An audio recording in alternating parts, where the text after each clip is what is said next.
Hello pianists! Today we will continue expanding upon our building blocks of music by learning a very common chord progression of 1, 4, 1, 5, 7, and 1. A perfect example of this chord progression used in actual repertoire comes from Muzio Clementi's Sonatina No. 6 from his Opus 36 teaching sonatinas. This uses our chord progression that we'll learn today in its order that we most commonly see it of our 4, 6, 4, 1, 5, 6, 5, and 1. It's a very operatic, dramatic type of piece that you'll hear those forzandos, there's staccatissimos, there's sudden forte, and piano shifts. So watch the score as I play along just a short excerpt of 1 through 8. See if you can notice some of those patterns we've already talked about, with Roman numerals, lead sheet, or slash chords with those inversions. Then I'll teach you how to play this progression today in all 12 major keys. Enjoy.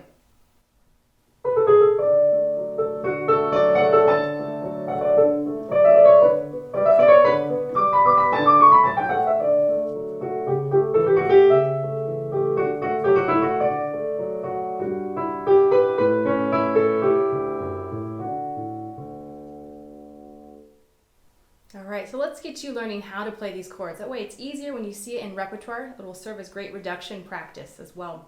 Okay, so these common chords appear in classical, pop, jazz, and sacred music. You might have noticed from the Clementi that these chords are moving pretty quickly. So Clementi uses the inversions you will learn today. We'll talk about those as Roman numerals and lead sheet symbols. He's also using a very common pattern called the Alberti bass, and I'll teach you how to play that today. So after today, you'll be able to play your progression, you'll be able to transpose it to 12 major keys, name them as Roman numerals, lead sheets, and play in some common accompaniment patterns. So let's go back to the key of C major, our starting point, and let's just talk through Roman numerals. We'll start with the 1 chord.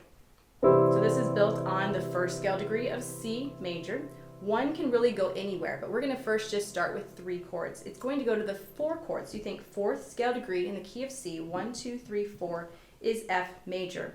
F, A, C, just triads to start. We're going to go back to the 1 chord. Next is the 5, 7. So the 5th scale degree in C, 1, 2, 3, 4, 5, is G.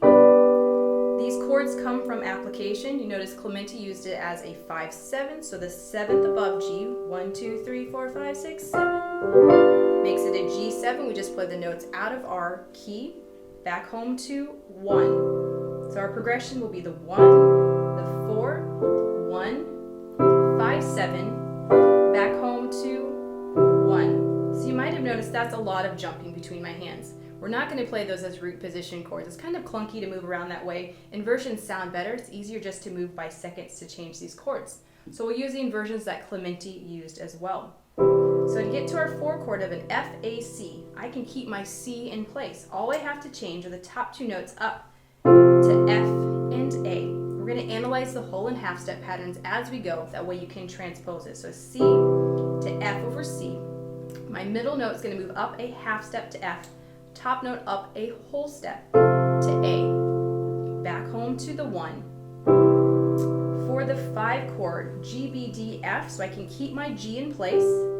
I can go down to a B, and the F, we often leave off the 5th of 7 chords, so I'm going to play this as B, F, and G. This is actually the first inversion of a 5-7. Here's root. We can leave off the 5th for ease of playing, bring it up to first inversion. I have B, F, G, back home to C. So let's talk about those whole and half step patterns again, from 1 to 5, 6, 5. From 1 to 5, 6, 5, bottom finger goes down a half, middle up a half, back to C.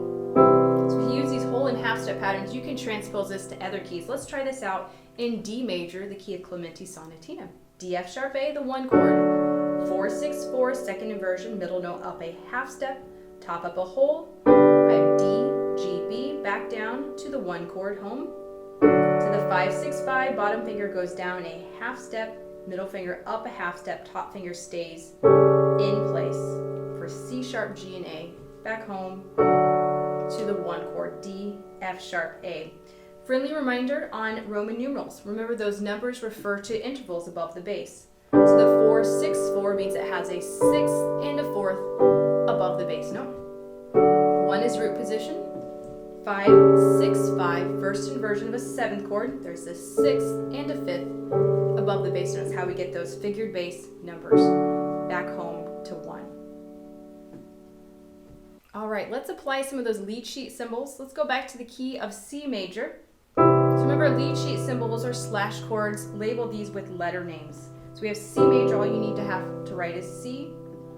4, 6, 4. The root over the bass would be F over C. Back home to C major.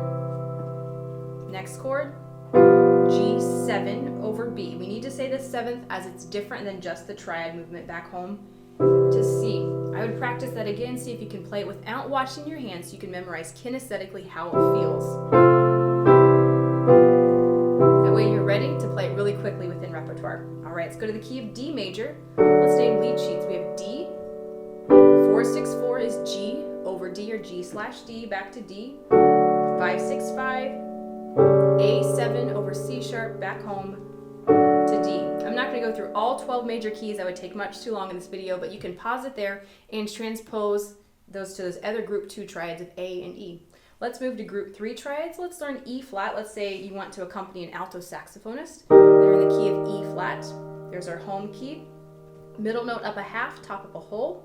We have A flat over E flat, back home to E flat.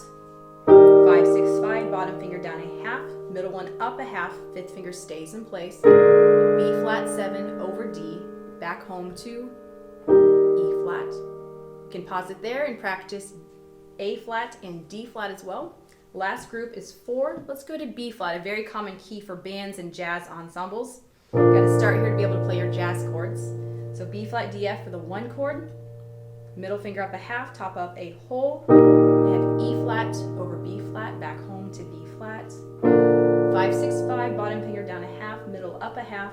F7 over A, back home to B flat.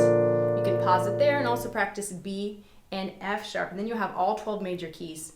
Practice them just blocked that way, not watching the hands. Remember, when you have black keys, to slide in towards the fallboard to make it easier to play.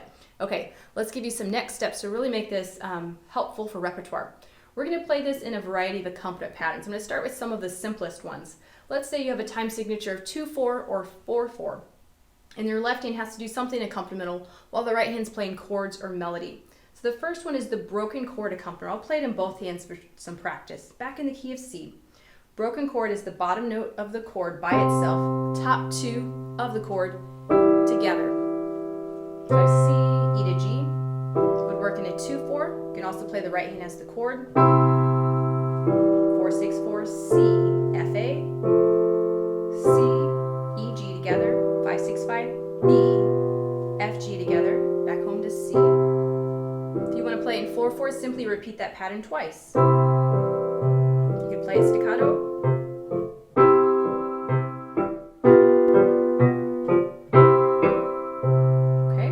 That you heard in Clementi is the Alberti bass accompaniment, very common for classical music. They even slow it down within romantic literature. It can sound quite lyrical. So let's go to the key of D major, that of Clementi. The pattern is the bottom note, the top note of the chord, middle, top, bottom, top, middle, top. Play it on a 4, 6, 4, D, B, G, B, D, B, G, B. Back to the 1. Think ahead, 5, 6, 5. Bottom note is C sharp, top is A, G, A, C sharp, A, G, A. We'll use some rotation technique I'll talk about in another video. Add the right hand chords, play the left hand soft and light. I'm going to voice my right hand louder.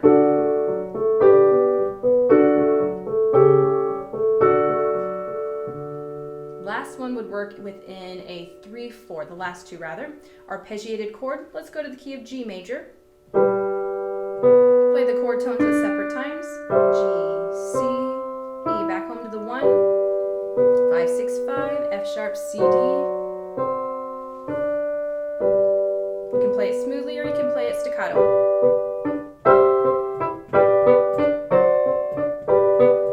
And then now the last one is the waltz accompaniment. If you ever play romantic literature, Chopin loves waltz accompaniment. It's very similar to the broken chord, just going to repeat the top 2 twice. So I'll do the bottom note, top 2 together, often slurred staccato.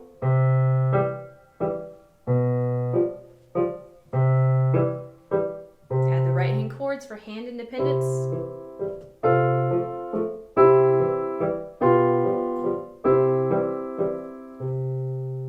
All right, in summary, that was a lot of information, but you can pause it and watch the different steps as I go through. So practice your whole and half step patterns, memorize those first. Practice transposing it to other keys. Then think your Roman numerals with figured bass inversion numbers. Think your lead sheet symbols, even say those out loud so you can learn it as you're practicing through. Practice the right hand louder, practice accompaniment patterns. That way you're ready when you have to play these in repertoire. So have fun using these accompaniment patterns and chord progressions to learn more advanced repertoire.